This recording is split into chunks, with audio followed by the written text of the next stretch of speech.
नमस्कार, news night में आप सभी का स्वागत है। मैं हूं आपके साथ आरेंद्र। पिछले महीने अहमदाबाद में हुए विमान हादसे के एक महीने के बाद आज शुरुआती जांच रिपोर्ट सामने आई है। इस रिपोर्ट में हादसे से जुड़े कुछ सच सामने आए हैं, लेकिन अभी पूरी रिपोर्ट आना बाकी है। क्या है इस रिपोर्ट में खास, इस विषय पर करेंगे आज हम विस्तार से चर्चा। बताएंगे आपको प्रधानमंत्री नरेंद्र मोदी ने आज रोजगार मेले के तहत देश भर में कितने युवाओं को बांटे नियुक्ति पत्र। खबर दिखाएंगे आपको विदेश मंत्रालय की उपलब्धियों की, होगी बात राहुल गांधी के बयान से उठे सियासी बवाल की भी। इसके अलावा भी होंगी देश दुनिया की हर जरूरी और महत्वपूर्ण खबर। शुरुआत हेडलाइंस के साथ। प्रधानमंत्री नरेंद्र मोदी ने 16वें रोजगार मेले के तहत 51,000 से अधिक युवाओं को बांटे नियुक्ति पत्र। कहा, बिना पर्ची बिना खर्ची के रोजगार सृजन के लिए सरकार प्रतिबद्ध। नवनियुक्त युवाओं ने जताया प्रधानमंत्री का आभार।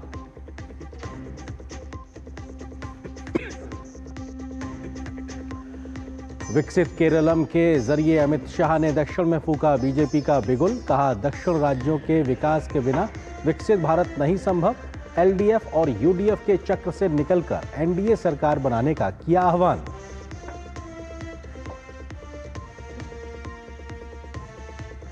अहमदाबाद विमान हादसे पर एएआईबी की प्रारंभिक जांच रिपोर्ट में कई अहम खुलासे। दुर्घटना का कारण दोनों इंजनों में फ्यूल की सप्लाई बंद होने की बात आई सामने। अंतिम निष्कर्ष के लिए पूरी जांच रिपोर्ट का भी है इंतजार।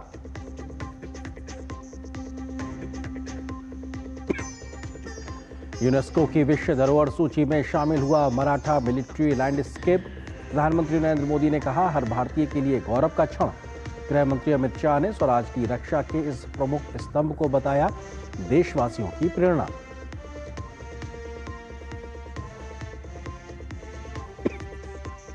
नक्सल मुक्त अभियान को एक और सफलता। छत्तीसगढ़ के सुकमा में 23 इनामी नक्सलियों ने एक साथ किया आत्मसमर्पण। बस्तर में शांति बहाली की दिशा में बड़ी पहल।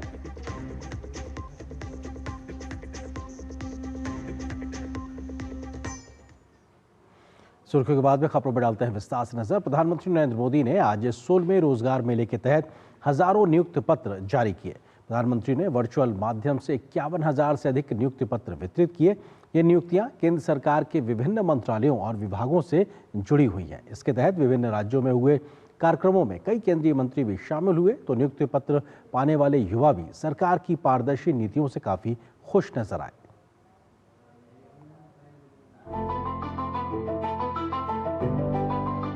51,000 से अधिक युवाओं को केंद्र सरकार में पक्की नौकरी का नियुक्ति पत्र।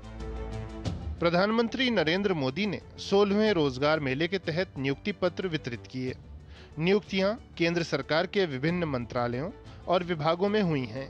इनमें अकेले भारतीय रेलवे की ही 40,000 से अधिक नियुक्तियां शामिल हैं। पीएम ने सबसे बड़ी युवा आबादी और सबसे बड़ा लोकतंत्र भारत की 2 असीमित शक्तियां बताया। कहा, सरकार इसी पूंजी को समृद्धि का सूत्र बनाने में दिन रात जुटी है। पीएम ने सरकार द्वारा बिना पर्ची बिना खर्ची लाखों नौकरियां उपलब्ध कराए जाने को रेखांकित किया। 5 देशों के हालिया दौरे का जिक्र करते हुए पीएम ने कहा कि वहां हुए समझौतों का लाभ भारतीय युवाओं को होगा। Defence, pharma, digital technology, energy, rare earth, minerals, ऐसे कई सेक्टर्स में हुए समझौतों से भारत को आने वाले दिनों में बहुत बड़ा फायदा होगा। भारत के मैन्युफैक्चरिंग और सर्विस सेक्टर को बहुत बल मिलेगा।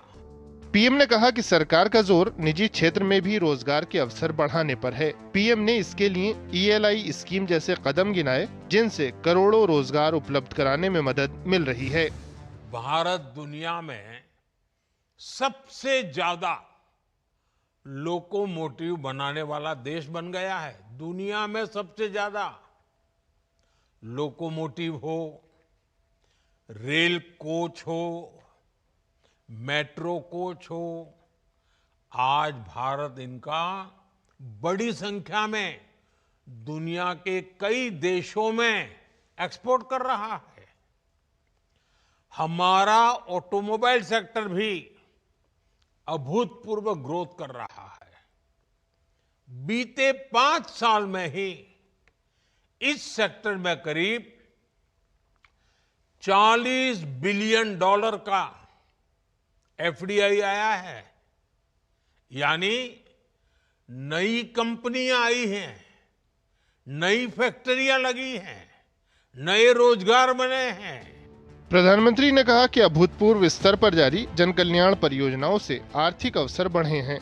देश में आर्थिक असमानता तेजी से कम हो रही है।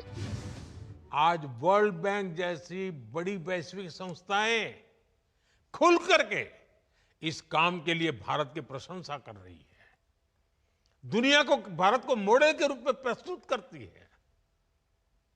भारत को दुनिया के सबसे अधिक इक्वलिटी वाले शीर्ष के देशों में रखा जा रहा है। यानी असमानता तेजी से कम हो रही है। हम समानता की ओर आगे बढ़ रहे हैं। ये भी विश्व अब नोटिस कर रहा है। कार्यक्रम में देश भर के 47 स्थलों से नवनियुक्त युवा जुड़े। रोजगार मेले की ये पहल रोजगार सृजन को सर्वोच्च प्राथमिकता देने की प्रधानमंत्री की प्रतिबद्धता को दिखाती है। इसके तहत अब तक 10 लाख से अधिक पक्की सरकारी नौकरियां दी जा चुकी हैं। Bureau report, DD news. तो आज हुए 16वें रोजगार मेले के तहत देश भर के 47 जगहों से नई नियुक्ति पत्र पाने वाले युवा जुड़े। 51,000 से अधिक नियुक्ति पत्र के साथ केंद्र सरकार के विभिन्न मंत्रालयों और विभागों में नियुक्त हुए युवाओं ने प्रधानमंत्री की पारदर्शी व्यवस्थाओं को लेकर अपना एक तरीके से खुशी जाहिर की है और पीएम मोदी के प्रति आभार जताया है। रोजगार मेले के तहत राजधानी दिल्ली के नेशनल मीडिया सेंटर में 10 सरकारी विभागों के 210 अभ्यर्थियों को नियुक्ति पत्र वितरित किए गए। इस अवसर पर केंद्रीय मंत्री डॉक्टर जितेंद्र सिंह और हर्ष मल्होत्रा ने युवाओं को नियुक्ति पत्र प्रदान किए। नियुक्ति पत्र पाकर अभ्यर्थियों ने प्रधानमंत्री नरेंद्र मोदी का आभार व्यक्त किया। इस मंच से मैं माननीय नरेंद्र मोदी जी का तहे दिल से आभार प्रकट करती हूँ कि उन्होंने हमें रोजगार देकर हमारे भविष्य को सुनिश्चित किया। मेरा चयन वित्त विभाग में पंजाब नेशनल बैंक में सीएसए के रूप में हुआ है। मैं माननीय प्रधानमंत्री श्री नरेंद्र मोदी जी का और भारत सरकार का रोजगार मेला के अवसर पर हमको नियुक्ति पत्र देने के लिए और देश के लाखों युवाओं को रोजगार के अवसर प्रदान करने के लिए विशेष आभार प्रकट करता हूं। केंद्रीय मंत्री भूपेंद्र यादव ने जयपुर में नवनियुक्त अभ्यर्थियों को नियुक्ति पत्र प्रदान किए। उन्होंने कहा कि निवेश के साथ ही केंद्र की मोदी सरकार नए रोजगारों के लिए भी समर्पित है। प्रधानमंत्री देश के युवाओं को प्रोत्साहित करने के लिए प्रतिबद्ध हैं। केंद्र में मोदी जी के नेतृत्व में लगातार नौकरियों के सृजन का विषय आगे बढ़ता रहा है। माननीय प्रधानमंत्री जी के संबोधन में भी उन्होंने विशेष रूप से देश के नौजवानों से विकसित भारत में योगदान देने का आह्वान किया।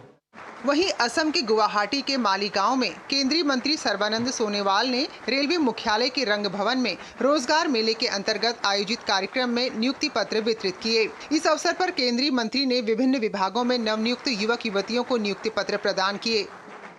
पिछली 11 साल की जो सफल विकास यात्रा जिस रूप दी गई है परम आदरणीय प्रधानमंत्री जी की कुशल नेतृत्व ने, आज इसके वजह से भारत दुनिया का तीसरी अर्थव्यवस्था बनने जा रहा है। वाराणसी में भी 16वें रोजगार मेले के तहत अभ्यर्थियों को नियुक्ति पत्र वितरित किए गए। वाराणसी के बनारस रेल कारखाना के हॉल में रोजगार मेले का आयोजन किया गया। इस दौरान केंद्रीय मंत्री अनुप्रिया पटेल ने चयनित अभ्यर्थियों को नियुक्ति पत्र दिए। हमारी सरकार युवाओं को रोजगार देने के लिए संकल्पित है। पक्की सरकारी नौकरी भी और स्वरोजगार के अवसर भी। देश भर के 51,286 सफल अभ्यर्थियों को बधाई देती हूँ, शुभकामनाएं देती हूँ।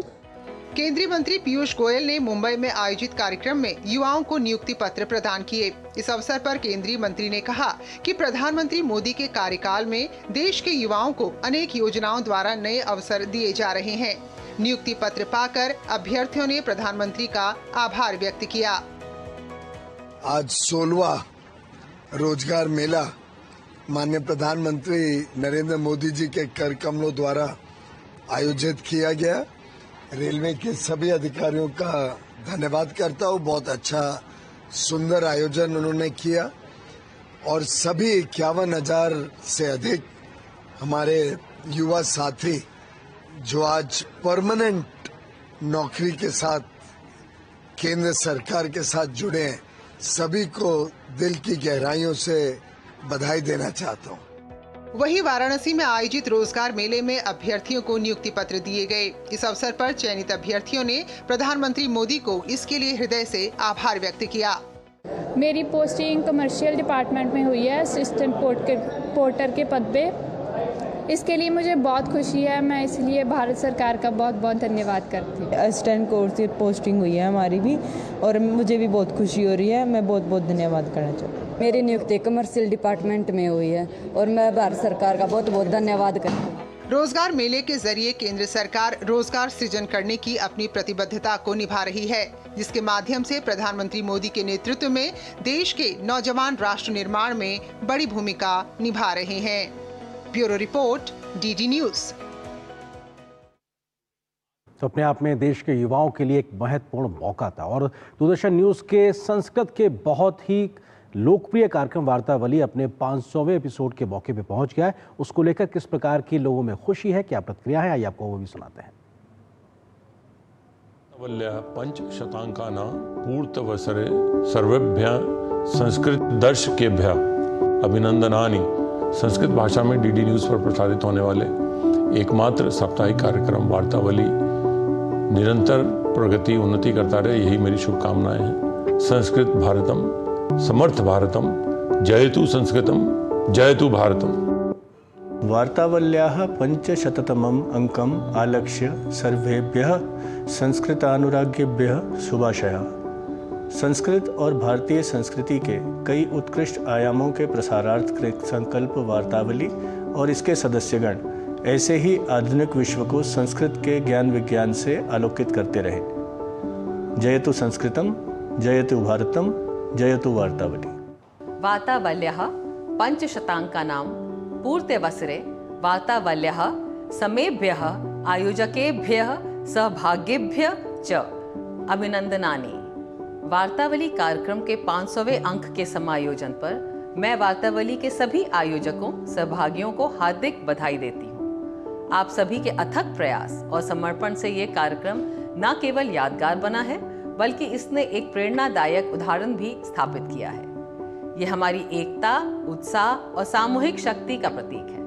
मैं आशा करती हूँ कि आप सभी दर्शकगण भविष्य में भी ऐसे ही सकारात्मक और रचनात्मक कार्यों को अपना स्नेह प्रदान करते रहेंगे। सर्वेभ्यः धन्यवादः, शुभकामनाः च। विजयतात वार्तावली। जय जय श्री राधे। वार्तावली और वार्तावली की सारी टीम को 500 अंक पूर्ण करने पर हृदय से बधाइयां। संस्कृत के इस प्रचार प्रसार में जिस तरह से वार्तावली अद्भुत कार्य कर रही है वह सराहनीय है। अपनी इस प्रगति को, आपके इस भारतीय संस्कृति और संस्कृत के आंदोलन को आप और आगे बढ़ाएं, ऐसी मैं ब्रदर अमर जी से, ठाकुर जी से प्रार्थना करता हूं और ऐसे ही आप और अग्रसर हों, जिससे कि सत्कार्य, यह ज्ञान यज्ञ जन जन तक पहुंचे। जयतु संस्कृतम, जयतु भारत।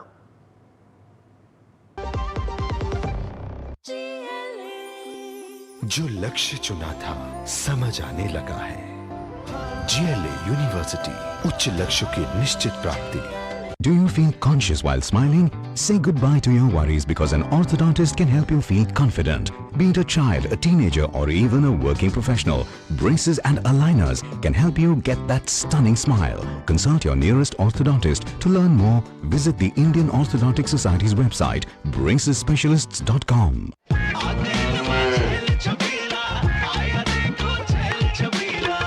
एक कपिला, अरे भाई सब एक ही जैसा होता है। ये लो साधारण पशु आहार।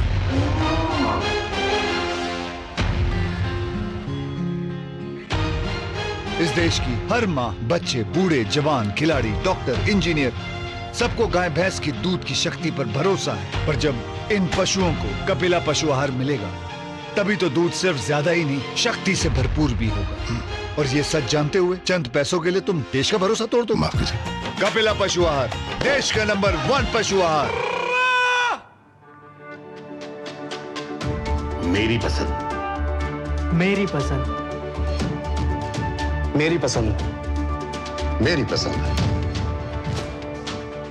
हमारी पसंद, हम सबकी पसंद। मजबूत देश का मजबूत सरिया, होंगे steel. Work from home, high salary, बस एक क्लिक में। अरे वाह! अनजान लिंक्स पर क्लिक मत कीजिए। आरबीआई कहता है जानकार बनिए, सतर्क रहिए। जो लक्ष्य चुना था समझ आने लगा है। GLA यूनिवर्सिटी, उच्च लक्ष्यों की निश्चित प्राप्ति। Do you feel conscious while smiling? Say goodbye to your worries because an orthodontist can help you feel confident. Be it a child, a teenager, or even a working professional, braces and aligners can help you get that stunning smile. Consult your nearest orthodontist. To learn more, visit the Indian Orthodontic Society's website, bracesspecialists.com.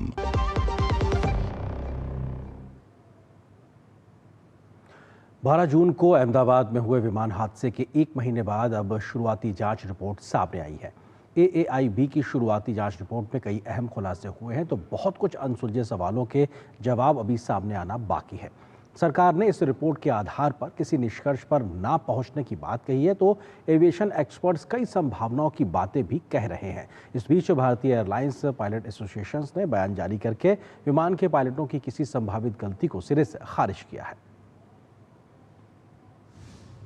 AAIB की जांच report में अहम खुलासे। दोनों इंजनों में fuel की supply हुई थी बंद।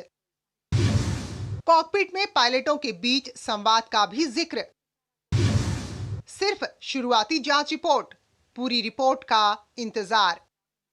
बीते महीने 12 जून को अहमदाबाद में हुए विमान हादसे में प्रारंभिक रिपोर्ट सामने आई है। भारतीय विमान दुर्घटना जांच ब्यूरो यानी AAIB की प्रारंभिक जांच रिपोर्ट से कुछ तथ्य सामने आए हैं। हालांकि पूरी रिपोर्ट आनी अभी बाकी है। AAIB की रिपोर्ट में कहा गया है, दुर्घटना का सबसे बड़ा कारण विमान के दोनों इंजनों में फ्यूल की सप्लाई बंद होना है। विमान के दोनों इंजन फ्यूल स्विच रन से कट ऑफ हो गए। इस कारण टेक ऑफ के चंद सेकंड बाद ही विमान के इंजन बंद हो गए।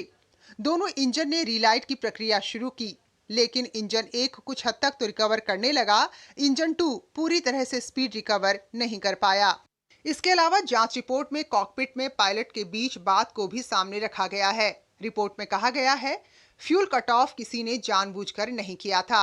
ऑटोमेटिक सिस्टम ने आपात परिस्थिति को देखते हुए स्वतः सहायता करने की कोशिश की।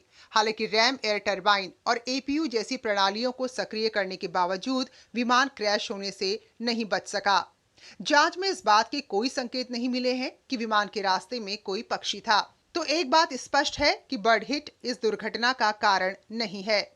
दुर्घटना स्थल पर ड्रोन फोटोग्राफी और वीडियोग्राफी कर ली गई है और मलबा सुरक्षित जगह पर रखा गया है ताकि आगे की तकनीकी जांच की जा सके। हादसे की विस्तृत जांच, विश्लेषण और साक्ष्य संग्रह अभी जारी है, इसलिए अंतिम निष्कर्ष सामने नहीं आया है। रिपोर्ट को लेकर सरकार का कहना है कि ये सिर्फ शुरुआती जांच रिपोर्ट है, इसलिए इसके आधार पर किसी निष्कर्ष पर पहुंचना जल्दबाजी होगी। Very mature, professional way the investigation has been done, and also all the international protocols have also been respected and followed. And regarding the report, this is a preliminary report right now, and from the ministry we are analyzing the report, but I think it would be better if we can comment on it once the final report comes in.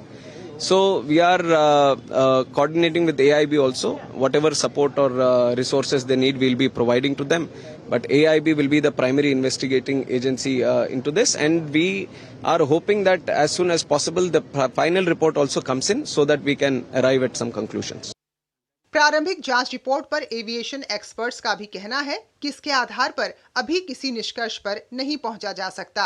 We should congratulate our Civil Aviation Minister and Government of India to decide that this investigation will be held in India and will be conducted by India, because previously there were some reports that these black boxes will be going to US and that gets into the gray area, same company, same country conducting the investigation. So one pilot surprisingly is asking the other pilot, did you cut off the fuel? So it means the fuel supply to the engines have just cut off because of some technical malfunction, in my opinion. And there have been a report in 2018 by the FAA which says that this malfunction can take place. And in 2019, the Japanese airline, Nippon Airlines, aircraft 787 on landing in Jan 2019 had both engine failures on same 787. In the cockpit, the pilot is there is a discussion, because when the pilot flying feels that there is no power, he says, obviously he says, why did you cut off? He says, I didn't do it. So there is a denial from the pilot side also that he did not do it. So whatever happened automatically. All I am saying is automatically the switches don't move. प्रारंभिक जांच report के आधार पर लगाए जा रहे तमाम कयासों के बीच airline pilots association of India ने बयान जारी किया है और कहा है, प्रारंभिक जांच की दिशा पायलट की गलती की ओर कथित तौर पर झुकाव का संकेत देती है। हम इस धारणा को पूरी तरह से खारिज करते हैं और निष्पक्ष तथ्य आधारित पूर्ण जांच पर जोर देते हैं। 12 जून के विमान हादसे में विमान में सवार एक यात्री को छोड़कर सभी यात्री और क्रू मेंबर मारे गए थे। इस घटना के बाद से वैश्विक नियमों और मापदंडों के अनुसार हादसे की जांच जारी है और अंतिम रिपोर्ट आना अभी बाकी है। इस लिहाज से शुरुआती जांच रिपोर्ट के आधार पर किसी अंतिम निष्कर्ष पर पहुंचना जल्दबाजी होगी। Bureau report, DD news. तो जो शुरुआती जांच रिपोर्ट आई है इस विमान हादसे को लेकर, उस खबर पर हम करेंगे चर्चा विशेषज्ञों के साथ।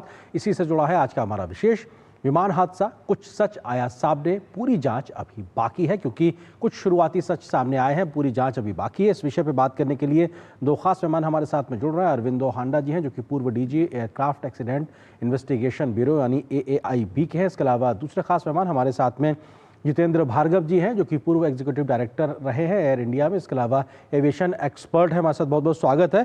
जितेंद्र भार्गव जी हमारे साथ जुड़ गए हैं। अरविंदो हांडा जी बहुत जल्दी हमारे साथ में मौजूद होंगे। जितेंद्र जी, जो शुरुआती रिपोर्ट आई है इसके आधार पर, हालांकि ये अंतिम नहीं, हम सब जानते हैं इस बात को, बट इसके आधार पर अभी क्या क्या चीजें एस्टेब्लिश होती दिखाई पड़ रही हैं इस घटना के कारणों को लेकर? जितेंद्र जी। देखिए, जैसा कि बताया गया है, ये बड़ी प्रिलिमिनरी रिपोर्ट है, लेकिन इससे काफी कुछ डायरेक्शन मिल जाते हैं। इन्होंने कई चीजों को तो डिस्कस कर दिया, जैसे कि बर्ड हिट है, फ्यूल कंटामिनेशन है, इन सब चीजों के जो कि स्पेकुलेट पहले कर रहे थे लोग एक्सीडेंट के बाद में कि ये भी कारण हो सकता, नहीं बताया। और साफ साफ उन्होंने बता दिया कि pilot had rested enough, pilot का ब्रेथलाइजर हुआ तो उसमें भी नहीं था, वो भी कोई कारण नहीं था। लेकिन अब ये जैसे कि हमको आशंका थी पहले कि क्या कारण है कि दोनों इंजन एक टाइम पर बंद हो गए, जो कि 1 सेकंड के गैप के अंदर में, क्या सीधी की सीधी बात वहां जाती है। लेकिन उधर भी प्रिलिमिनरी रिपोर्ट के जो उन्होंने इन्वेस्टिगेट किया, उन्होंने साफ साफ शब्दों में कहा है कि इस समय हम ना तो एयरक्राफ्ट मैन्युफैक्चरर को ना इंजन मैन्युफैक्चरर को कोई रिकमेंडेशन दे रहे हैं, क्लियरली इंडिकेटिंग कि अभी और डिटेल्ड एनालिसिस इन्वेस्टिगेशन की आवश्यकता है, जो कि होगी। और ये हम सब जानते हैं कि इस इन्वेस्टिगेशन में DGCA, एक्सीडेंट इन्वेस्टिगेशन बोर्ड, दूसरी देशों के FAA के लोग, UK से आए हुए लोग, पोर्चुगल से, कनाडा के, जहाँ के पैसेंजर्स थे और जिनकी डेथ हुई थी, they were all involved in the investigation. तो बड़ी साफ साफ प्रिलिमिनरी रिपोर्ट जो एग्जाम बता रही है कि देखिए, इसमें जो आपके इंट्रोडक्टरी रिमार्क्स में बताया गया कॉरेस्पॉन्डेंट ने कि पायलट्स लोग बड़े अपसेट हो गए हैं। मेरा तो ये मानना है कि बिकॉज प्लेन के अंदर में ब्लैक बॉक्स होता है, तो हमारे पास रिकॉर्डिंग है कि कॉकपिट में क्या डिस्कशन हुआ बिटवीन द 2 पायलट्स। क्योंकि जब ये ट्रांजिशन हुआ from cut off to run और ये फ्यूल की सप्लाई बंद हो गई, तो जरूरी बात है इंजन नहीं चले। लेकिन एक पायलट दूसरे पायलट को पूछता है, क्या तुमने बंद किया? इट सेड नहीं। अब मानिए इस बात को कि अगर ये वॉइस रिकॉर्डर नहीं होता, रिकॉर्डिंग नहीं होती, तो ये एक आशंका के स्पेकुलेशन के उसके स्फीयर में आ जाता। जी जितेंद्र जी, जितेंद्र जी, जो मिल गया है कि ये चीज हुई थी, ये डिस्कशन हुआ कॉकपिट के अंदर में, उन्होंने बड़ा क्लियर कह दिया कि मैंने नहीं किया है। जरूरी बात है कि पूछने वाले ने भी नहीं किया है, जी। तो ये तो नहीं हो सकता कि ह्यूमन एरर है कि इन्होंने गलती से स्विच को कंट्रोल ऑफ कर दिया था। और ये भी बात सही है कि बोइंग की फेडरल एविएशन एडमिनिस्ट्रेशन जो अमेरिका का है जी, उसने 2018 दिसंबर में एक एडवाइजरी इशू की थी बोइंग 737 को देखते हुए, ना कि बोइंग 787 को देखते हुए। और इस विमान जो कि दुर्घटनाग्रस्त हुआ था, एयर इंडिया के टेक्नीशियंस ने 2019 और 2023 में ये स्विचेस को, फ्यूल कंट्रोल स्विच होता है उसको बदला था, लेकिन इस कारण नहीं कि वो ट्रांजिशन अपने आप कर रहा था, बदलने की आवश्यकता होती है, उन्होंने मेंटेनेंस किया था। जैसा कि मैं अक्सर बताता हूं कि एविएशन इंडस्ट्री का ग्लोबल कैरेक्टर है। कोई देश की एयरलाइन अपनी मन की मर्जी नहीं कर सकता है। एयरक्राफ्ट मैन्युफैक्चरर्स पूरा का पूरा ले डाउन करते हैं कि आपको क्या क्या चेक्स कब कब करने चाहिए, ऐसे ही इंजन मैन्युफैक्चर करते हैं, and air India has complied with it. बिल्कुल बिल्कुल सर, काफी चीजों पे आप विस्तार से बातों को रख रहे हैं। हमारे बीच में हमारे साथ में अरविंदो हांडा जी भी हमारे साथ में जुड़ गए हैं, उनका भी हम रुख करते हैं। सर स्वागत है आपका बहुत बहुत डीडी न्यूज पे। और आप पूर्व डीजी AAIB हैं, जो कि एक तरीके से मौजूदा अहमदाबाद विमान हादसे की जो संस्था जांच कर रही। सर आपके साथ हमने तब भी चर्चा की थी जब ये हादसा हुआ, तो आपने स्पष्ट तौर पे कहा था कि किसी भी प्रकार की संभावित कयासों से बचने की जरूरत है। लेकिन अब जब शुरुआती जांच रिपोर्ट आई है, तो क्या एक एक्सपर्ट के नाते, उस अधिकारी के नाते जिन्होंने इस प्रकार के हादसों की जांच की है, आप अभी तक किन बातों को एस्टेब्लिश होते देख रहे हैं और क्या एक बड़े कोई संकेत दिखाई पड़ रहे हैं आपको? हांडा जी।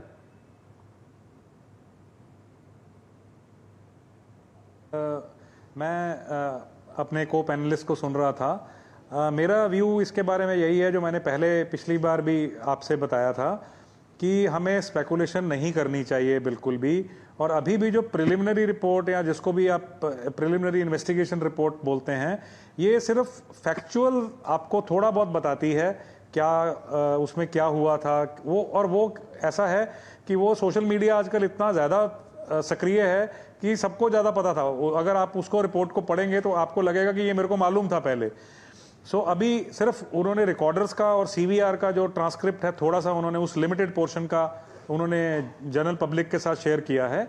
पर मेरी अभी भी फिर भी ये रिक्वेस्ट रहेगी सभी से कि we should not read much into this, क्योंकि मेरा ये धारणा है, जो मैंने 105 इन्वेस्टिगेशंस करी हैं, कि जो इनिशियल फाइंडिंग्स आती हैं प्रोबेबल कॉजेज की, उसमें और जो एंड में हमारी जो मोस्ट प्रोबेबल कॉज निकलती है, उसमें जमीन आसमान का फर्क होता है। लेकिन इस सिलसिले में मैं अब एक चीज बताना चाहूंगा, जो कुछ चैनल्स ये बोल रही हैं कि पायलट का कसूर था या किसी का कसूर था, मैं सबसे बहुत निवेदन करना चाहूंगा कि ऐसा स्पेकुलेशन ना करें, क्योंकि जो रिपोर्ट है, जो मेरी समझ में आई, जो AIB की रिपोर्ट लिखी है, उसमें उन्होंने ये लिखा है कि वो जो फ्यूल शट ऑफ के जो स्विच कॉक्स थे, जिसको फ्यूल शट ऑफ कॉक कहते हैं, या 737 में उसको इंजन स्टार्ट स्विचेस बोला जाता है, वो रन पोजीशन से कट ऑफ में आए और बाद में दोनों जो थे वो कट ऑफ पोजीशन से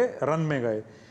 उन्होंने कहीं नहीं लिखा कि इसको किसी पायलट ने मूव किया था या मैकेनिकल हुआ था। यही तो इसीलिए मैं उस वक्त भी बोल रहा था कि अभी हमें यह पता लग गया है दैट व्हाट हैज हैपेंड, लेकिन अभी to come to know that why it happened and how it happened, उसके लिए टाइम लगेगा। और अभी जो AIB के इन्वेस्टिगेटर्स हैं, वो सब काबिल इंस्पेक्टर्स हैं। They will take time, they will dive deep into the systems and they will try to find out why it happened. So बस मैं यही कहना चाहता हूं, अभी किसी भी निष्कर्ष पे नहीं पहुंचना चाहिए। अभी हमने अपनी जनता को अवगत करा दिया है कि ये फैक्चुअल पोजीशन थी, क्योंकि बहुत अटकलें लग रही थी। सो एटलीस्ट अब ये हो जाएगा कि आज के बाद अटकलें बंद हो जाएंगी और हमें AIB की इंटरिम अगर कोई हमें प्रेस कॉन्फ्रेंस होगी या फाइनल रिपोर्ट होगी, हमें उसका वेट करना चाहिए तब तक। ये मेरा ठीक है सर। जितेंद्र भार्गव भी, क्योंकि जब जो भी तथ्य सामने आए उसके आधार पे मन में शंकाएं, आशंकाएं या संभावित सोच की साहब ये कारण हो सकते हैं, ये स्वाभाविक है। मना स्थिति होती है लोगों की, आखिर इतना बड़ा हादसा हमने अपनी आंखों के सामने तस्वीरों में देखा है इन सब चीजों को लेकर। क्योंकि जो फ्यूल का जो स्विच है उसको लेकर ये बात सामने आई है कि साहब वो बंद था, कम से कम एस्टेब्लिश हुआ है, जो बात हांडा जी भी कह रहे हैं। लेकिन कैसे हुआ ये अभी जांच का विषय बाकी है। इसका प्रोटोकॉल क्या होता है खासतौर से बोइंग में, कि किस तरीके से जब दो पायलट बैठे होते हैं, पायलट होता है, को पायलट होता है, क्या प्रोटोकॉल होता है, कैसे इसको ऑन करते हैं, कब इसको ऑफ किया जाता है, उसके बारे में थोड़ा सा बताइए सर। जी क्या है, जैसे कि हमारे को पैनलिस्ट ने साफ साफ शब्दों में बताया कि ये प्रिलिमिनरी रिपोर्ट है। उसका जो मेन ऑब्जेक्टिव मेरे ख्याल से जो कि मीट हो गया है कि पहले बहुत सारे स्पेकुलेशन थे, फ्लैप का ज्यादा गला होना, ये गलती करना। अब ये इस रिपोर्ट ने सारा कुछ डिस्मिस कर दिया है, जैसे कि उन्होंने रैकेज से निकाला और कैसे कैसे इन्वेस्टिगेट किया, हर चीज जैसे मैंने बताया, फ्यूल कंटामिनेशन था, पायलट का था, इसका ये था, और प्लस जैसे कि सब लोग जानते हैं ये preliminary report. Now what will they do is कि इसका डिटेल्ड एनालिसिस होएगा कि ये क्या चीजें थी, क्यों हुआ था, और जैसा कि रिपोर्ट में भी कहा गया कि इस समय हम कोई रिकमेंडेशन नहीं कर रहे हैं। बहुत मुमकिन है कि जब फाइनल रिपोर्ट आए और ये हमको पता लगे कि ये तो एक transition from the cut off to run stage of fuel की सप्लाई बंद होने के वक्त में FAA शायद इसको मैंडेटरी बना दे इंस्टेड ऑफ द एडवाइजरी, क्योंकि अभी था कि it was left on the airline कि इनको क्या करना है। जब मैंडेटरी हो जाता है, बोइंग कंपनी या इंजन मैन्युफैक्चर करती, तो स्वाभाविक है कि हर बार हर एक टेक ऑफ के पहले ये चीज भी चेक की जाएगी। तो हमको इंतजार करना चाहिए क्या आती है डिटेल रिपोर्ट में। हमारे सिविल एविएशन मिनिस्टर ने कहा है, क्योंकि सुबह से जो स्पेकुलेशन चल रही है कि शायद प्रिलिमिनरी रिपोर्ट इस तरह पे हिंट कर रही है, ये कर रही है, कुछ हमको एनालिसिस करने की जरूरत नहीं है। लुक एट द एस्पेक्ट्स कि कौन कौन से जो कि स्पेकुलेटेड एरिया में थे, रियल ऑफ स्पेकुलेशन, उनको डिसमिस कर दिया गया है। You have narrowed down. अब आप थोड़े क्षेत्र में आ गए हैं यहाँ पे कि गौर फरमाने की जरूरत है, कोई इन्वेस्टिगेट करेंगे, एक्सपर्ट्स हैं, एंड डू इट। जैसे कि हम हमेशा से बताए हैं कि ये चीज होती है, कोई एक एयरलाइन नहीं कर रही है, it is in public view, सब देखना चाह रहे हैं कि क्या हो रहा है। और ये प्रिलिमिनरी रिपोर्ट जब जाती है तो सबको पता लग गया है कि देखिए रिपोर्ट का डिटेल्ड इन्वेस्टिगेशन हो चुका है, इसके बाद अब ये करने की जरूरत है। ठीक है सर, बिल्कुल महत्वपूर्ण चीज आप चीजों को सामने रख रहे हैं, क्योंकि थोड़ा समय सीमित है। अरविंदो जी, एक सवाल ये, क्योंकि जो फ्यूल का जो स्विच है उसको लेकर बात आ रही है सामने, तो ऐसे में जो लोग नहीं जानते इस तकनीकी पहलू को, मेरे जैसे तमाम दर्शकों के लिहाज से भी, क्या ये मैनुअली ही ऑपरेट होता है या इसको किसी ऑटोमेशन के साथ ऑपरेट हो सकता है, और क्या संभावित तौर पर किसी बाहरी तरीके से इसके साथ छेड़छाड़ संभव है? इस विषय पे अगर आप थोड़ा स्पष्टता दें अरविंदो जी। ये मेरा ये मानना है, क्योंकि ये सेम जो डिज़ाइन है ये 737 के फीचर से लेके बोइंग के सभी वेरिएंट्स में है। सो मेरी धारणा ये है, क्योंकि ये एक गेटेड, इसको बोलते हैं गेटेड स्विच, इसका ये एक स्प्रिंग लोडेड स्विच है। इसको पहले तो उसमें एक साइड में इसके एक रेल लगी होती है, फिर इसको ऊपर उठाना पड़ता है क्योंकि ये स्प्रिंग लोडेड होता है इसको, और उसमें थोड़ा जोर लगता है। इट इज नॉट कि मैं अगर मेरा हाथ लग जाए तो उससे हो जाएगा, तो इसको कॉन्शियसली उठाना पड़ता है और फिर उसको पीछे या आगे मूव करना होता है। सो मेरे हिसाब से ये जो अभी अटकलें लगाई जा रही हैं कि ये हुआ, इसके लिए हमें नहीं अटकल लगानी चाहिए, AIB के ऊपर ये छोड़ देना चाहिए। अगर उन्होंने हमें इतना बता दिया है, इतना नैरो डाउन कर दिया है, तो ये आप सोच के चलिए कि वो लोग अच्छा काम करेंगे। और it is not only for Indian public, it is for the entire world, and the entire globe is watching us कि 787 में क्या हुआ। So my heart still goes for the families जिन्होंने अपने नियर एंड डियर वंस खोए हैं जी, वो बहुत उत्सुकता से वेट कर रहे होंगे, पर एयरक्राफ्ट इन्वेस्टिगेशन इतनी जल्दी नहीं होती। अरविंदो जी, संक्षेप में क्योंकि समय थोड़ा सीमित है, मैं आपसे समझना चाहता हूं कि क्या कि इसका सॉफ्टवेयर या ऑटोमेशन के साथ में बाहर से छेड़छाड़ संभव है, क्योंकि इस सवाल को भी लगातार लोग इस पर चर्चा कर रहे हैं। मैं इसके ऊपर मैं एक चीज बोलूंगा जो किसी ने नहीं बोली होगी कि हमारे 2 इंजन हैं, दोनों जो है वो फेडेक इंजन्स हैं। दोनों फेडेक इंजन्स का जो अगर फेल भी होता तो दोनों में से एक करके फेल होता। इट इज नॉट कि दोनों engines are not run by one. दोनों इंजन्स का अपना जिसको इंडिविजुअल कह लीजिए या रिस्पेक्टिव कह लीजिए, दोनों का अपना फेडेक है जी, दोनों का अपना जो सिस्टम है। तो अगर फेल भी हुआ तो एक का फेल होता, दूसरा इंजन चलता रहता। तो अब हमें इन्वेस्टिगेटर्स को वो कॉमन थ्रेड ढूंढना पड़ेगा कि क्या है। उसके लिए उनको बैठ के उनको they will have to burn the midnight oil and see what has led to it. और मैं इससे ज्यादा अभी मैं नहीं, ऑनेस्टली मैं भी इससे ज्यादा नहीं बता। ठीक है सर, बहुत बहुत शुक्रिया आप दोनों मेहमानों को हमारे साथ जुड़ने के लिए, इस विषय पे विस्तार से बात करने के लिए बहुत शुक्रिया। और यहाँ पर एक छोटे से ब्रेक के लिए रुकते हैं, बहुत जल्द हाजिर होते हैं। महादेव देव महादेव देव महादेव ये सिर्फ एक यात्रा नहीं, ये है शिव से मिलने का संकल्प। हिमालय की ऊंचाइयों पर जहां बर्फ से प्रकट होते हैं स्वयं महादेव,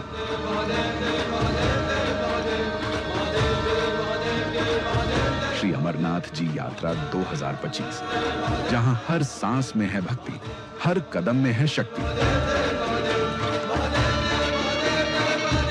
सरकार की चाक चौबंद तैयारी, श्रद्धालुओं की अटूट आस्था। तो तैयार हो जाइए बाबा बर्फानी के दरबार चलने के लिए।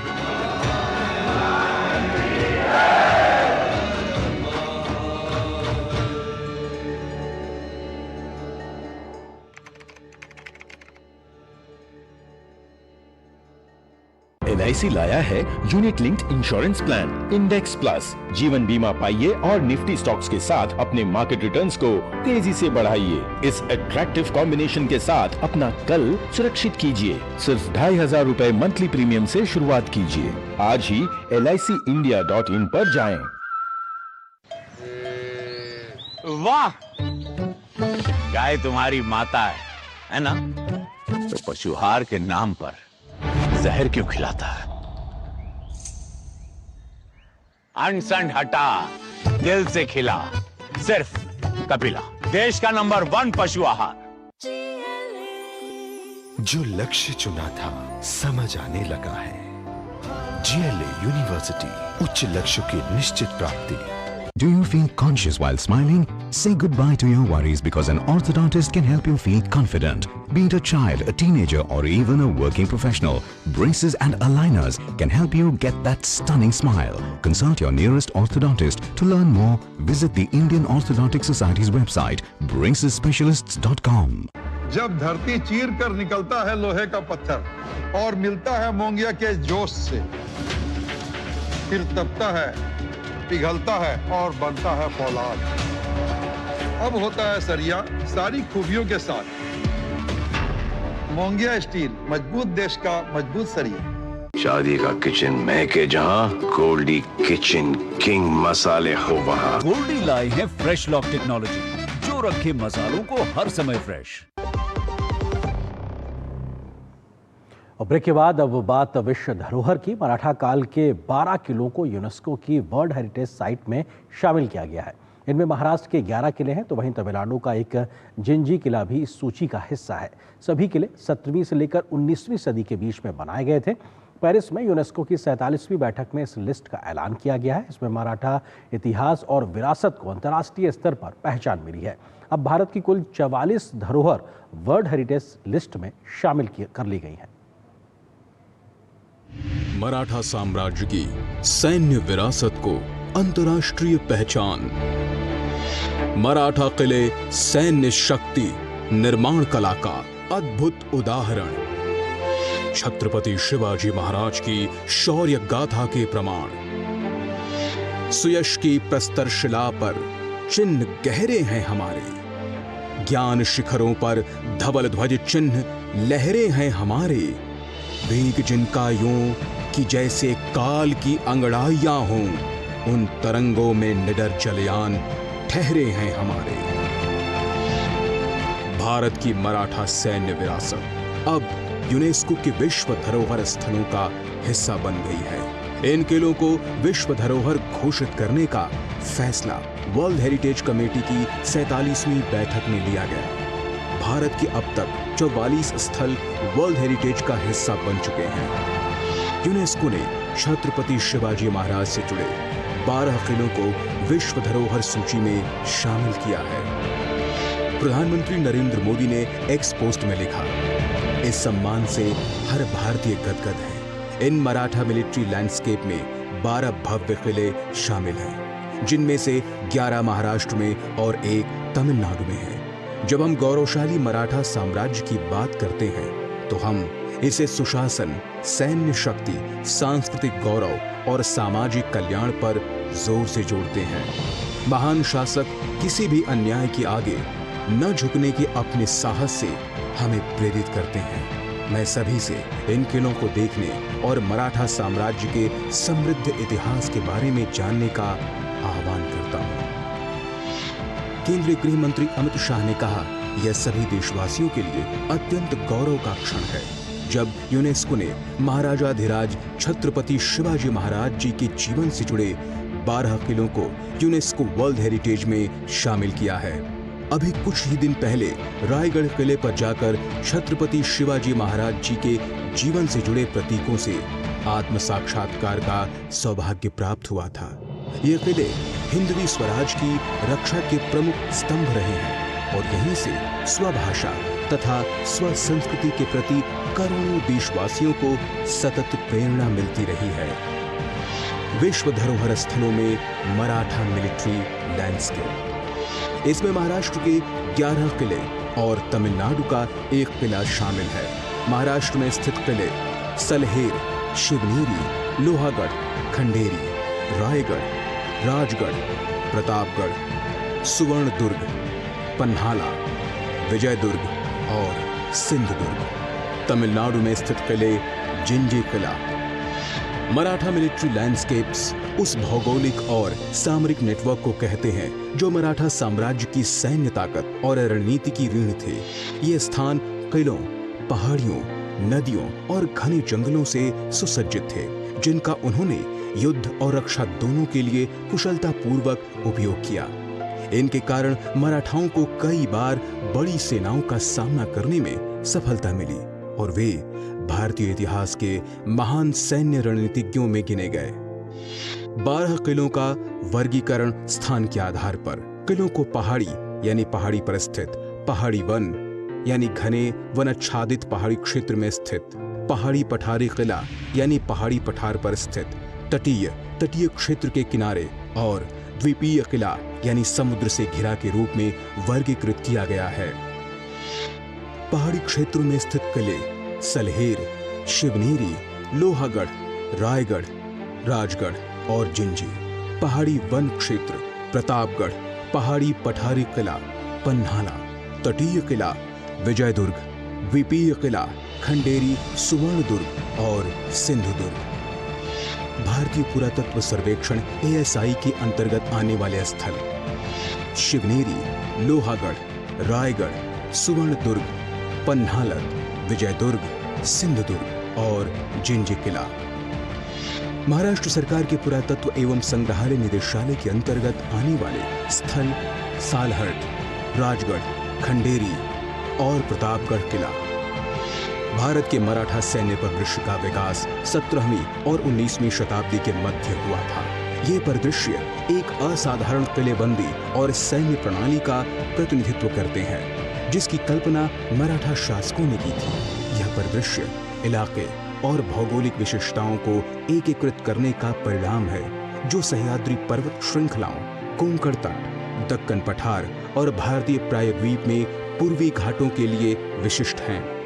मराठा सैन्य विचारधारा की शुरुआत 17वीं शताब्दी में मराठा राजा छत्रपति शिवाजी महाराज के शासनकाल के दौरान 1670 ईस्वी में हुई और यह बाद के नियमों के माध्यम से 1818 ईस्वी तक पेशवा शासन तक जारी रही। शिवाजी महाराज का सैन्य प्रशासन सुव्यवस्थित था जो योग्यता, रणनीतिक दुर्ग नियंत्रण और नौसैनिक शक्ति पर निर्भर था। शिवाजी के सैन्य प्रशासन में किले बहुत महत्वपूर्ण थे। उन्होंने अपने राज्य की रक्षा और विस्तार के लिए किलों का उपयोग एक मजबूत आधार के रूप में किया। शिवाजी के पास लगभग 240 किले थे जो मराठा साम्राज्य की सुरक्षा और सैन्य अभियानों के लिए महत्वपूर्ण थे। किले का महत्व, सुरक्षा। किले रणनीतिक स्थानों पर बनाए गए थे जो दुश्मन के हमलों से राज्य की रक्षा करते थे। सैन्य अड्डे, किले सैन्य बलों और हथियारों के लिए अड्डे के रूप में काम करते थे। प्रशासनिक केंद्र, कुछ किले प्रशासनिक कार्यों के लिए भी उपयोग किए जाते थे। संचार, किले एक दूसरे से जुड़े हुए थे जिससे संचार और जानकारी का आदान प्रदान आसानी से हो पाता था। नौसैनिक शक्ति के महत्व को समझते हुए छत्रपति शिवाजी ने कोंकण तट पर एक शक्तिशाली नौसैनिक बेड़ा स्थापित किया। इस बेड़े ने व्यापार मार्गों को सुरक्षित करने, तटीय क्षेत्रों की रक्षा करने और अपने प्रभाव का विस्तार करने में महत्वपूर्ण भूमिका निभाई। ये किले न केवल गौरवशाली मराठा साम्राज्य की आन बान और शान के प्रतीक हैं, बल्कि वीरता, अदम्य साहस, रणनीतिक कौशल, वास्तुकला और नवाचार के उत्कृष्ट उदाहरण हैं। मराठा दुर्ग का हर पत्थर शौर्य का अमिट शिलालेख है। ये दुर्ग वीरता के प्रेरणा पुंज हैं जो पीढ़ियों को पराक्रम की सीख देते हैं। ये किले कीर्ति के ध्वज हैं जिन्होंने एक साम्राज्य के इतिहास को आकार दिया। Bureau report, DD news. और यहां पर एक और छोटे से ब्रेक के लिए रुकते हैं। केंट गोल्ड से पानी होता है ज्यादा प्योर। बैक्टीरिया के अलावा हानिकारक सिस्ट भी निकलती है। बिना बिजली से चलने वाला वाटर प्योरीफायर जो पानी को शुद्ध करे और बीमारियों से बचाए। अब हर परिवार होगा स्वस्थ केंट से। टाइम पे खा लेना और प्लीज बाइक धीरे चलाना जी। और ये तुम्हारी सेफ्टी के लिए। अरे एक बात तो रह गई। LIC ये हमारी सेफ्टी के लिए। दिल की सुनो, LIC चुनो। LIC हर पल आपके साथ। मेरी पसंद, मेरी पसंद, मेरी पसंद, मेरी पसंद, हमारी पसंद, हम सबकी पसंद। मजबूत देश का मजबूत सरिया हो गया स्टील। इस देश की हर माँ, बच्चे, बूढ़े, जवान, खिलाड़ी, डॉक्टर, इंजीनियर, सबको गाय भैंस की दूध की शक्ति पर भरोसा है। पर जब इन पशुओं को कपिला पशु आहार मिलेगा तभी तो दूध सिर्फ ज्यादा ही नहीं, शक्ति से भरपूर भी होगा। कपिला पशु आहार, देश का नंबर 1 पशु आहार। शादी का किचन महके जहां, गोल्डी किचन किंग मसाले हो वहां। गोल्डी लाए हैं फ्रेश लॉक टेक्नोलॉजी जो रखे मसालों को हर समय फ्रेश। जो लक्ष्य चुना था समझ आने लगा है। GLA यूनिवर्सिटी, उच्च लक्ष्य की निश्चित प्राप्ति। केंट गोल्ड से पानी होता है ज्यादा प्योर। बैक्टीरिया के अलावा हानिकारक सिस्ट भी निकलती है। बिना बिजली से चलने वाला वाटर प्योरीफायर जो पानी को शुद्ध करे और बीमारियों से बचाए। अब हर परिवार होगा स्वस्थ केंट से।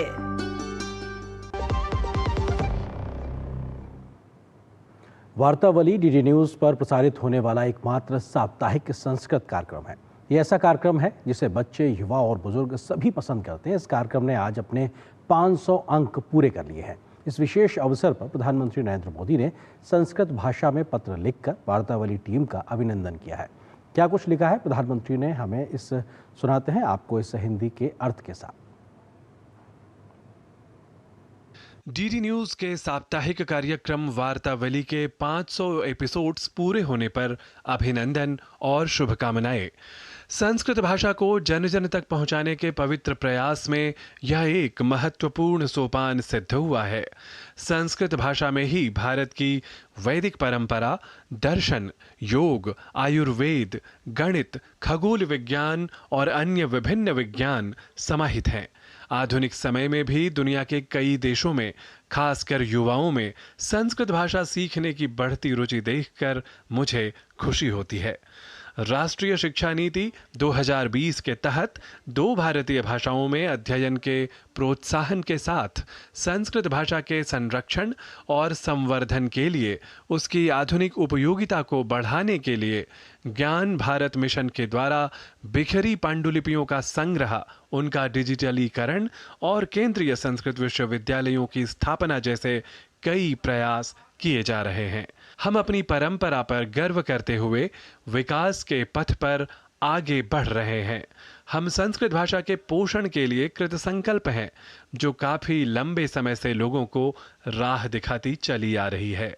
समाचार प्रस्तुति, संवाद, समसामयिक विषयों से जुड़ी रचनात्मक प्रस्तुति और संस्कृत भाषा के प्रचार प्रसार के माध्यम से युवाओं को संगठित करने के लिए वार्तावली कार्यक्रम बहुत ही प्रशंसनीय है। संस्कृत के प्रचार प्रसार के साथ साथ हमारे सांस्कृतिक पुनरुत्थान में वार्तावली के साथियों का योगदान सराहनीय है। मेरा दृढ़ विश्वास है कि यज्ञ के रूप में निरंतर संचालित वार्तावली संस्कृत भाषा के उत्कर्ष में प्रमुख भूमिका निभा रही है। डीडी न्यूज के सभी कार्यरत सदस्यों, दर्शकों और उनके भावी प्रयासों के लिए हार्दिक शुभकामनाएं। तो टीम वार्तावली डीडी न्यूज के लिए प्रधानमंत्री की शुभकामनाएं आपने देखी। यहाँ पर एक और छोटे से ब्रेक के लिए रुकते हैं। कैंट गोल्ड से पानी होता है ज्यादा प्योर, बैक्टीरिया के अलावा हानिकारक सिस्ट भी निकलती है। बिना बिजली से चलने वाला वाटर प्योरीफायर जो पानी को शुद्ध करे और बीमारियों से बचाए। अब हर परिवार होगा स्वस्थ कैंट से।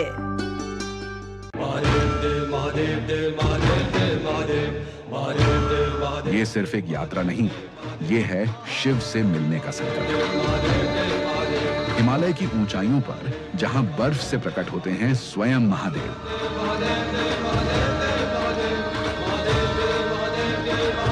श्री अमरनाथ जी यात्रा 2025, जहां हर सांस में है भक्ति, हर कदम में है शक्ति। सरकार की चाक चौबंद तैयारी, श्रद्धालुओं की अटूट आस्था। तो तैयार हो जाइए बाबा बर्फानी के दरबार चलने के लिए।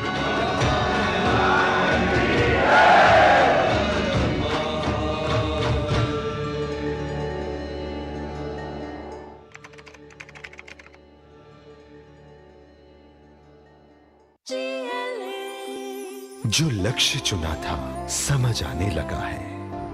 GLA यूनिवर्सिटी, उच्च लक्ष्य की निश्चित प्राप्ति। जल्दी करो यार, प्लीज जल्दी। दूसरा कोई मैच है क्या? ऐसा ही कुछ है यार, बैंक जाना है दादाजी को लेके। हाँ यार, उम्र होने पर कभी कभी मदद तो लगती है, पर बैंकिंग में नहीं। वैसे भी RBI कहता है सीनियर सिटीजन सबसे पहले। अगर आप 70 साल से ऊपर हैं और आप बैंक नहीं जा सकते तो बैंक आएगा आपके पास जरूरी सेवाएं लेकर, वो भी वाजिब दरों पर। सीनियर सबसे पहले। RBI कहता है जानकार बनिए, सतर्क रहिए। शादी का किचन महके जहां, गोल्डी किचन किंग मसाले हो वहां। गोल्डी लाई है फ्रेश लॉक टेक्नोलॉजी जो रखे मसालों को हर समय फ्रेश।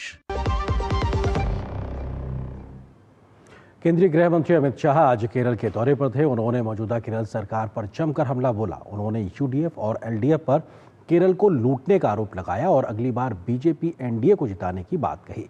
अमित शाह ने बीजेपी के नए कार्यालय का वहां उद्घाटन किया तो बीजेपी कार्यकर्ताओं को जीत का मंत्र भी दिया।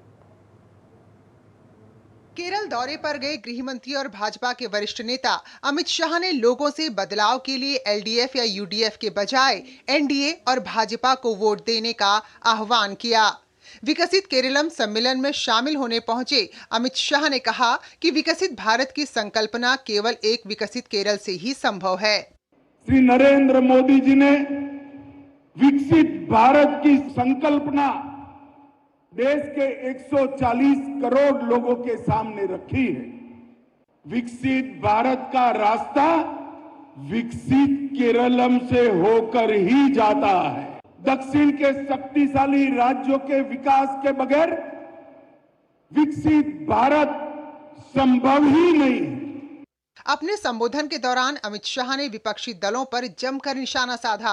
उन्होंने कहा कि LDF और UDF सरकारों ने बारी बारी से शासन किया, लेकिन केरल के विकास के लिए कोई काम नहीं किया। उन्होंने कहा कि जिस तरह से तमिलनाडु, उड़ीसा और असम में भाजपा की सरकार बनी है, वैसे ही केरल में 2026 में चुनाव में भाजपा की सरकार बनने जा रही है।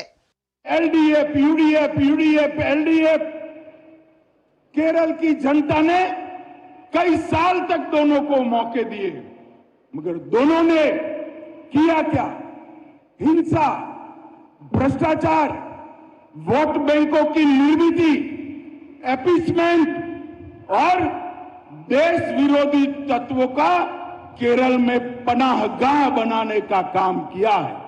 कम्युनिस्ट पार्टी के लिए केरल का विकास, इसके ऊपर कैडर का विकास है और भारतीय जनता पार्टी के लिए कैडर के विकास के ऊपर विकसित केरलम है। इस दौरान अमित शाह ने तिरुवनंतपुरम में भाजपा की केरल इकाई के नवनिर्मित मुख्यालय का उद्घाटन भी किया। अमित शाह ने कार्यालय भवन के सामने एक पौधा भी लगाया और नए कार्यालय के केंद्रीय कक्ष में भाजपा के पूर्व प्रदेश अध्यक्ष स्वर्गीय KG मरार की प्रतिमा का अनावरण भी किया। ये अत्याधुनिक कार्यालय 7 मंजिला है और 60,000 वर्ग फुट में फैला है। Bureau report, DD news. वो बात विदेश नीति की। पिछले वर्ष भारत ने विश्व मंच पर सक्रियता से भाग लिया तथा एक व्यवहारिक विदेश नीति का प्रदर्शन किया, जिससे उसके अंतर्राष्ट्रीय प्रतिष्ठा में उल्लेखनीय वृद्धि हुई है। विदेश मंत्रालय ने इन प्रयासों को आगे बढ़ाया और साझेदारों के साथ संबंधों को मजबूत करके, वैश्विक निकायों में सुधारों को आगे बढ़ाकर तथा ग्लोबल साउथ का समर्थन करके राष्ट्रीय हितों को आगे सामने रखा है। वैश्विक आर्थिक बदलावों और भू राजनीतिक तनावों के बावजूद भारत प्रमुख अंतर्राष्ट्रीय चर्चाओं में एक सक्रिय आवाज लगातार बना हुआ है। भारत की विदेश नीति ने अंतर्राष्ट्रीय मंच पर भारत को एक मजबूत राष्ट्र के रूप में स्थापित किया है। इसका एक प्रमुख कारण G20 में भारत का अभूतपूर्व नेतृत्व भी था। अपनी पिछली अध्यक्षता के आधार पर भारत ने ट्राइका में ब्राजील और दक्षिण अफ्रीका के साथ सहयोग किया। रियो डी जेनेरियो में G20 शिखर सम्मेलन में प्रधानमंत्री नरेंद्र मोदी के योगदान और उनके मानव केंद्रित दृष्टिकोण की व्यापक रूप से प्रशंसा की गई। अफ्रीकी संघ की G20 में स्थायी सदस्य के रूप में भागीदारी 2023 में भारत के प्रयासों का प्रत्यक्ष प्रमाण था। भारत ने तीसरे voice of global south summit की भी मेजबानी की, जहां प्रधानमंत्री नरेंद्र मोदी ने पूरे क्षेत्र में सतत विकास को बढ़ावा देने के लिए एक वैश्विक विकास समझौते का प्रस्ताव रखा। बहुपक्षीय मंचों से परे भारत ने 35 देशों के साथ अनेक स्तरों पर द्विपक्षीय संबंधों को और भी मजबूत किया, जिससे वैश्विक स्तर पर भारत के राजनयिक संबंध प्रगाढ़ हुए हैं। भारत ने अपने निर्णयों से पड़ोसी प्रथम की अपनी नीति पर हमेशा अमल किया है। जून 2024 में जब प्रधानमंत्री नरेंद्र मोदी ने तीसरी बार प्रधानमंत्री पद की शपथ ली थी, तब शपथ ग्रहण समारोह में कई पड़ोसी देश के नेता भी शामिल हुए, जिससे मजबूत क्षेत्रीय संबंधों को और बल मिला।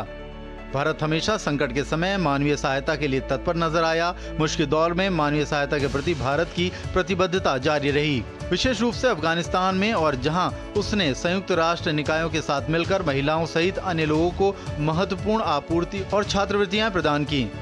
उच्च स्तरीय शिखर सम्मेलन से लेकर प्रत्यक्ष सहायता और द्विपक्षीय वार्ताओं तक भारत की उपस्थिति ने अंतर्राष्ट्रीय मंच पर न्याय संगत और स्थिर वैश्विक वातावरण को आकार देने में भारत की गतिशील भूमिका को रेखांकित किया है। Bureau report, DD news.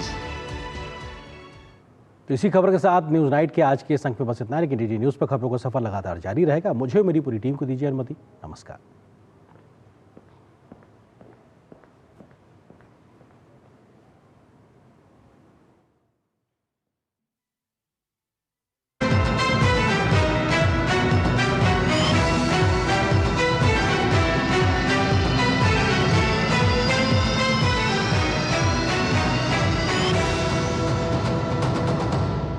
News night के प्रायोजक थे LIC, हर पल आपके साथ।